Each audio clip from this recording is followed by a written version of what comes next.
प्यारे बच्चों, नमस्कार। मेरे चैनल विद्या मंदिर में आपका स्वागत है।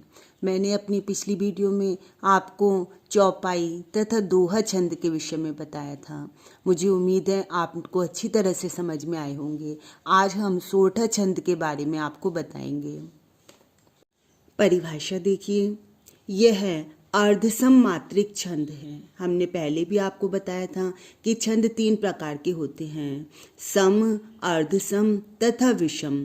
सम में चारों चरण एक से होते हैं, अर्धसम में दो दो चरण एक से होते हैं और विषम में सब अलग अलग होते हैं।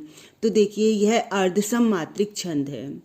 इसके प्रथम और तृतीय चरण में 11-11 मात्राएं तथा द्वितीय और चतुर्थ चरण में 13-13 मात्राएं होती हैं। देखिए यहाँ पर 1, 2, 3, 4 चारों चरण हैं, जिसमें कि प्रथम और तृतीय चरण में 11-11 मात्राएं हैं तथा द्वितीय और चतुर्थ चरण में 13-13 मात्राएं हैं।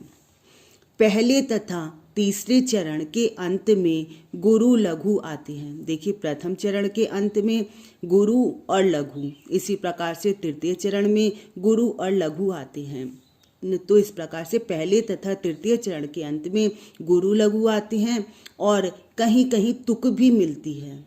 यह दोहा का उल्टा होता है।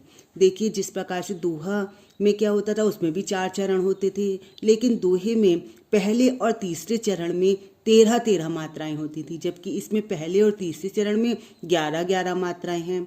दोहे के दूसरे और चतुर्थ चरण में 11-11 मात्राएं होती थी, इसमें 13-13 मात्राएं हैं। इस प्रकार से सोरठा बिल्कुल ही दोहे का उल्टा है। उदाहरण देखिए, नील सरोरुहु श्याम, तरुण अरुण बारिज नयन।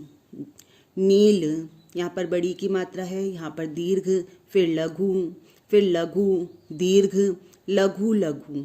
यहाँ पर श्याम, यहाँ पर दीर्घ और फिर लघु। अभी गिनिए, 2, 3, 4, 5, 6, 7, 8, 9, 10 और 11। देखिए, प्रथम चरण में 11 मात्राएं हैं। अब द्वितीय देखिए, तरुण 1, 1, 1, तीनों ही लघु हैं। अरुण तीनों ही लघु हैं, 1, 1, 1। बारिज, यहाँ पर दीर्घ है, बड़ा आ है, यहाँ पर छोटी ई है और ज, तो यहाँ पर दीर्घ लघु लघु। नयन तीनों में छोटा आ है, तो लघु लघु लघु। गिनिए, 1, 2, 3, 4, 5, 6, 7, 8, 9, 10, 11, 12, 13। इस प्रकार से 13 मात्राएं हैं। इसी प्रकार से आप पूरा उदाहरण नीचे तक अपने आप अब देखिएगा। इस प्रकार यहाँ पर प्रथम और तृतीय चरण में 11-11 मात्राएं और द्वितीय तथा चतुर्थ चरण में 13-13 मात्राएं हैं। अतः यहाँ पर सोरठा छंद है।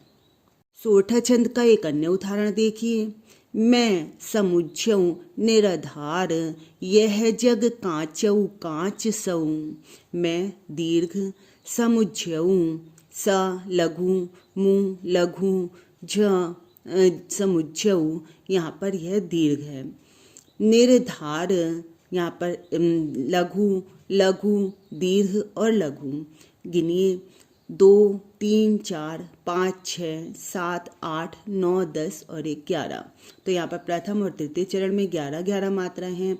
द्वितीय देखिए, लघु लघु, जग लघु लघु, कांचऊ दीर्घ दीर्घ, कांच दीर्घ और लघु, सऊ दीर्घ।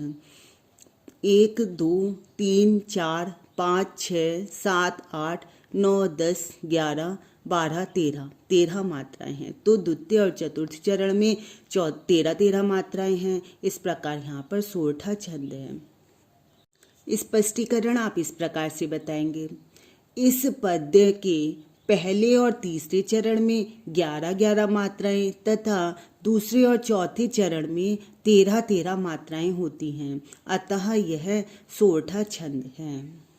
बच्चों, आपकी परीक्षा में प्रश्न 2 प्रकार से आ सकते हैं। या तो आपसे पूछा जाएगा कि सोरठा छंद की परिभाषा उदाहरण सहित बताइए, या फिर आपको कोई सा भी एक उदाहरण दिया हुआ होगा और उसमें पूछा जाएगा इसमें कौन सा छंद है और उसमें कौन कौन सी मात्राएं हैं, कितनी कितनी मात्राएं हैं, वो आपको बतानी होंगी।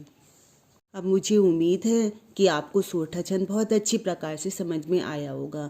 मैंने पिछले भी आपको जो छंद बताए हैं वह भी आपने अच्छी प्रकार से पढ़े होंगे और समझे होंगे। उससे पहले भी मैंने आपको छंद और गणों के विषय में बताया है, वो आपके लिए जानने अत्यंत ही आवश्यक हैं, जिससे कि आगे आप सभी छंद को अच्छी प्रकार से समझ सकें।